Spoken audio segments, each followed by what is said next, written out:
Hey everybody, Steve at Benford Guitars here. Going to do a quick run through on the tools I use for fretting a guitar and maybe a couple tips here for you.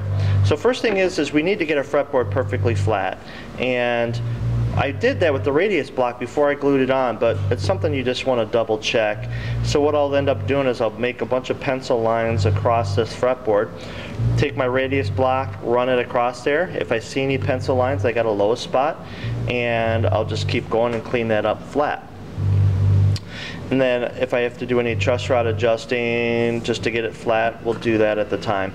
You know, sometimes when you glue up stuff, it just moves on you just from the weather, and that's that. I also have my block. I haven't flattened out my or put the contour in my neck blank yet because I want to have it flat because it's easier to fret that way. Next step is I've got to radius my fret wire. So I get the fret wire. It's in these 2-foot sections, big long sections of straight fret wire. And you can't put the fret wire in straight like that. You want to put a radius in it, because if you put it in straight, the ends will have a tendency to want to pull themselves out, and that's no good. So putting the radius in there used to be a chore, but a buddy of mine made me this radius jig, and it's just made out of like this, I don't know what this stuff is. It's like a cutting board you get at Menards, and as is this disc. These are rollers from a closet. Here's a handle from like a window crank. And basically what happens is the wire comes in this direction, and you push it up in there, and then when you crank it, it'll bend a perfect even radius in it. And this is what it turns out to be. So then what happens after that is you start measuring out these lengths of wire starting on the low end of your fretboard. You always want to work your way from the low end up to the high end, because if you happen to undercut one for some reason, you can always end up using it later. So what happens is they get measured out just a bit oversized and cut out. Then I just made this fun little block. I just drilled a bunch of holes in it and labeled it 1 to 24. And after I cut one out, I stick it in the hole, cut one out, stick it in the hole. And that way I keep them all in order. Simple little tool, but it's great unless you knock it over and they all get mixed in, which I've done before, and that's a pain.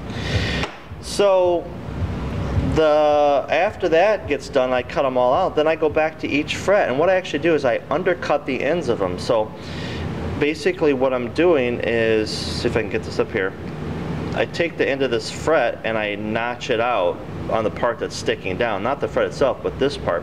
And what happens is then when I put it in there, the end of the fret doesn't come right up to the end of the fretboard. Most manufacturers do this, but what happens is as the neck shrinks and expands due to weather changes, if that fret end came all the way up to the end, it would stick out and you'd have to have it filed down. That still has to happen, but then you only have to knock this edge out. So what happens is I made this little tool. Oh, by the way, you can buy one of these pre-made, and I don't know how much they are, 50, 60, 70 bucks. I think total parts of this was maybe under $10. So I got this tool. This is a fret tang cutter. This is called the Tang, and this is actually something I made. This is a metal PC board nipper from Radio Shack, and you can kind of see there's a cutter right here, and as you come down, it slices. Well, I cut a groove in it with a Dremel tool, and what happens is this fret will lay in just like this. Squeeze down, boom, there it is. Hopefully that's probably going to be out of focus. I'll come back here. So you can kind of see that's undercut, and I'll just do this other side just again, boom. Nice and clean right up in here, and I can clean it up with a file if I need to. So that gets done for all of those, and after that your hand's pretty sore, but it's a pretty cool thing. So then what happens is after that's done, the frets are sticking out a little bit. I'll take the wire cutters, clip them as flush as I can get. These are regular big wire cutters that I actually ground down the ends here to be flat. Otherwise they've got this big curve in it, so I ground this down flat so I can get right up against the fretboard. So there's a lot of tools that you can buy that are already made for this type of stuff, but you know, you can always go to the hardware store, and if you've got the means and just to do it yourself, you can save yourself a lot of money.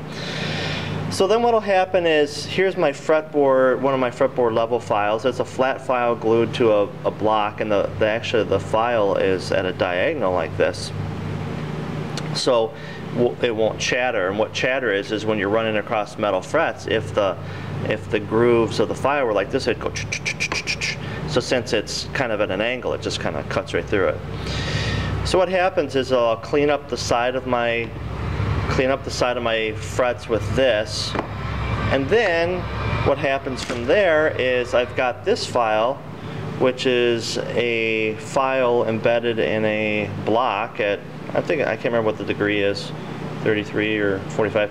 Anyway, this will get run like this on both sides of the fretboard here, and what it does is it puts a bevel in the side of the frets perfectly up and down, and it's all nice and even. Pretty cool tool. You could do without it. For years I did. I just used this and just was very careful. But a friend of mine has this tool, and it's here in the shop, and so we use that. Here's just a small fretboard leveler.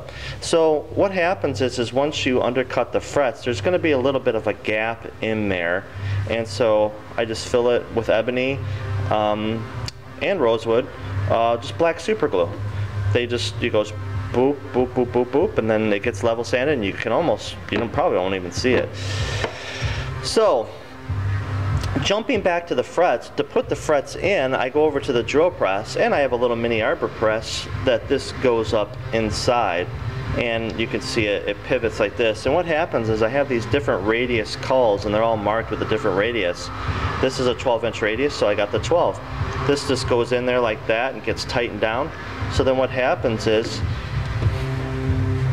you put the fret, you kind of pound the fret in. I didn't bring my fret hammer over. I have a little fret hammer, but and I just press these in, and it's great because you can really get a nice positive feel, and you can feel the frets sitting down in there.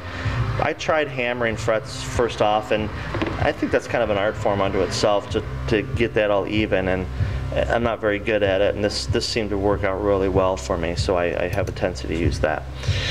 After that is done, what we'll do is we'll take just a regular old Sharpie, we'll mark all the tops of the frets. That way, when I take my radius block or my fretboard leveler, depending on what I feel like using, it's usually the radius block at first, I'll run it across there, and it'll knock that Sharpie right off the top there, and you'll see if I've got any low spots or any high spots or anything like that. And what you do is you just kind of keep going until all the Sharpie's gone. Once the Sharpie is gone, and I'm comfortable with that, what it'll do is it'll get remarked again.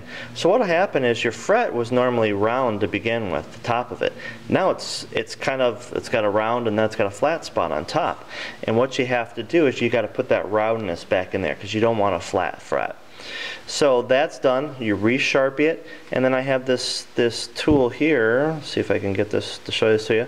It's called a crowning file, and what it is, it's this file that's got a groove in it, and it's got two different sizes, a medium and a large. So what it does is you run this back over your fretboard, over your frets I should say, and it'll put the curve back in them. And I run it just so I have barely a thin line of black on top. And so once I do that and I see the same amount of black on all of them, I know they're pretty dead on. From there, what happens is I will tape off the fretboard if I haven't already. I should have mentioned that. It's just so I don't accidentally scarp the fretboard. Then what will happen is I'll take some sandpaper and just clean up any file marks, any sanding scratches this way, and I'll just get progressively lower. And then I'll use this paper called Micromesh, and it goes from 1500 all the way up to 12,000 grit. And the 1500 is about like regular 400 grit, and the 12,000 is softer than any toilet paper you've ever used. And you can buff these to a nice shine. And then I'll use some 4-0 steel wool to buff those even shinier. And then from there I'll use some rubbing compound for just regular auto rubbing compound and polish them up even better. And that's where the tape really comes in handy, so you don't get all this junk embedded down in your fretboard, especially rosewood. It's a pain in the butt to get out. So after that is just about done, I should say before I get to that process, I have a needle file, and this is just a kind of a cheapo needle file, but I ground 1 edge flat on it. And what happens is for each of these frets, I'll go down in the corners and then round over each side of the fret, so you don't have these kind of sharp edges sticking out here. And then and that's about that. So from there, you should have a nice straight neck with some nice level frets.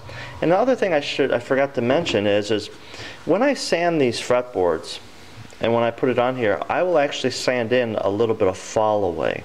And what fall away is the fretboard is flat, flat, flat, flat, flat. Then when it starts getting to be about right in here, I actually sand it just a little bit more, and I'm going to exaggerate, to where the fretboard goes like this. And the reason you do that is because when the neck is on and there's tension on the neck, it's bowing like this, and then it comes up and it's bolted onto the neck.